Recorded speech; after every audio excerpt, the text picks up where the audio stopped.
Bismillahirrahmanirrahim. Assalamualaikum warahmatullahi wabarakatuh.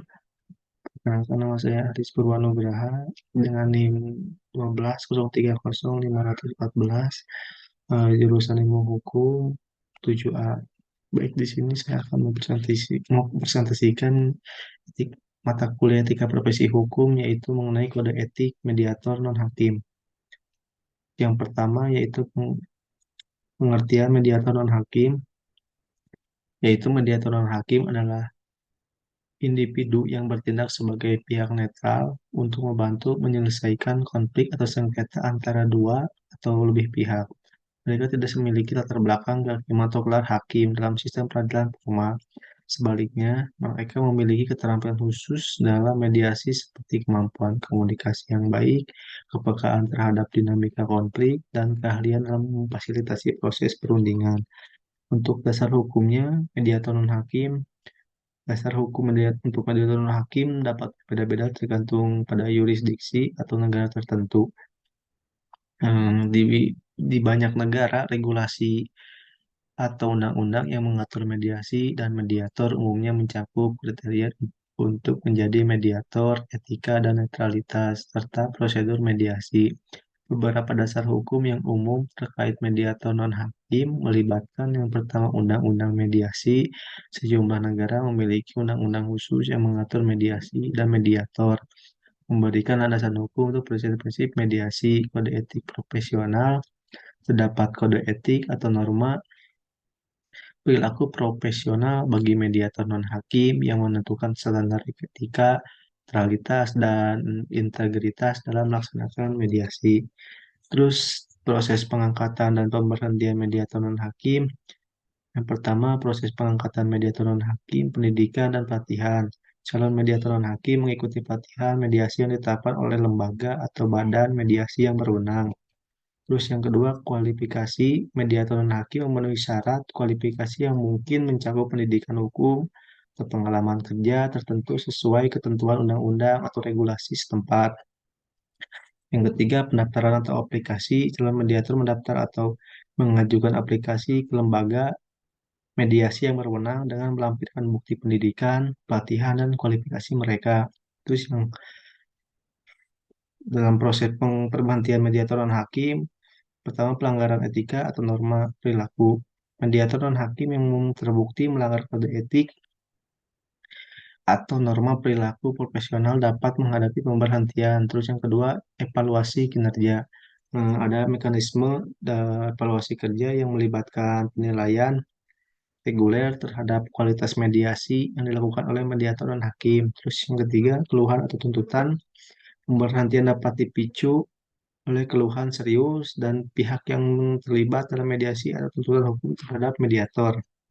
Terus tugas dan wewenang mediator dan hakim. Yang pertama, fasilitas komunikasi, membantu pihak-pihak yang terlibat untuk berkomunikasi secara efektif, membuka jalur dialog, dan memahami perspektif masing-masing. Kedua, mediasi prosedural, membantu proses mediasi secara terstruktur, mengelola pertemuan, dan memastikan semua pihak memiliki kesempatan yang sama untuk menyampaikan pandangan dan kepentingan mereka.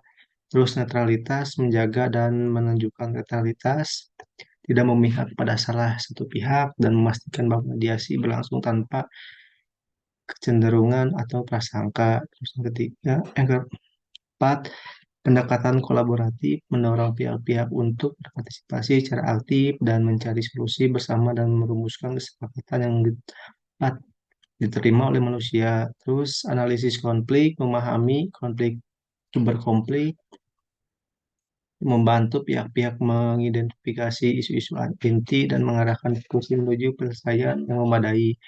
Terus fasilitas penyelesaian, memberikan bimbingan atau saran sehubungan dengan opsi penyelesaian yang mungkin, tapi tanpa memberikan keputusan atau opini hukum formal. Terus memfasilitas adil dan imparsial, menentukan bahwa proses mediasi berlangsung secara adil dan imparsial, memastikan bahwa setiap pihak memiliki hak untuk berbicara dan mendengar. Khusus dengan organisasi mediator dan hakim, yang pertama pimpinan dan direksi. Direksi atau pimpinan lembaga memegang peran strategis untuk mengatur kebijakan, mengarah arah lembaga, dan memastikan keberlanjutan operasional. Terus yang kedua, manajemen eksekutif. Posisi manajemen eksekutif seperti direktur eksekutif atau manajer manajer umum bertanggung jawab atas pelaksanaan kebijakan dan operasional sehari-hari lembaga. Terus divisi mediasi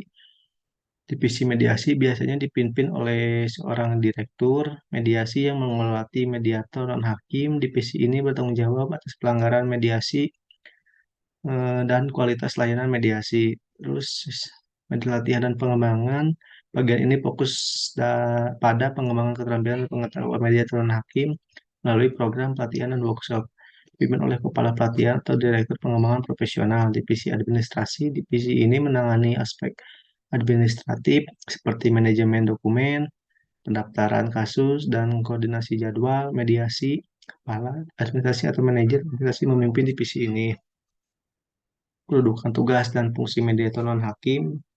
Untuk kedudukannya, mediator non-hakim memiliki kedudukan sebagai pihak netral dan independen yang ditunjuk atau diakui oleh lembaga mediasi atau pihak yang bersengketa untuk memfasilitasi penyelesaian sengketa. Terus yang kedua, tugas utama lakukan mediasi dengan cara memfasilitasi komunikasi antara pihak yang bersengketa dan membantu mereka mencapai penyelesaian yang bersifat sukarela dan saling menguntungkan. Terus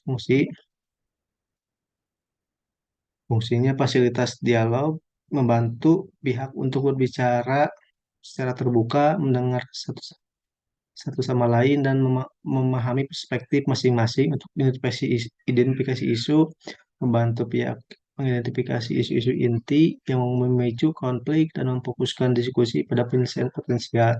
Kreativitas polusi itu mendorong pihak-pihak untuk menciptakan opsi penyelesaian yang kreatif dan membangun kesepakatan yang memenuhi kebutuhan mereka.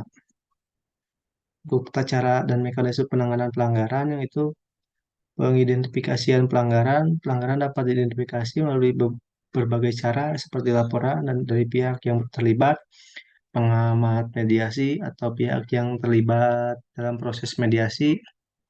Terus pemberitahuan pelanggaran, pihak yang menyadari atau merasa terkena dampak pelanggaran dapat memberikan pemberitahuan secara tertulis atau melalui jalur komunikasi yang ditentukan oleh lembaga mediasi.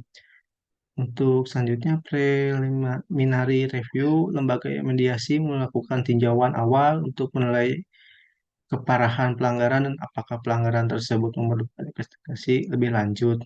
Terus investigasi mendalam, jika diperlukan lembaga mediasi dapat melakukan investigasi lebih lanjut untuk mengumpulkan bukti dan mendapatkan pemahaman yang lebih baik tentang pelanggaran yang dilaporkan.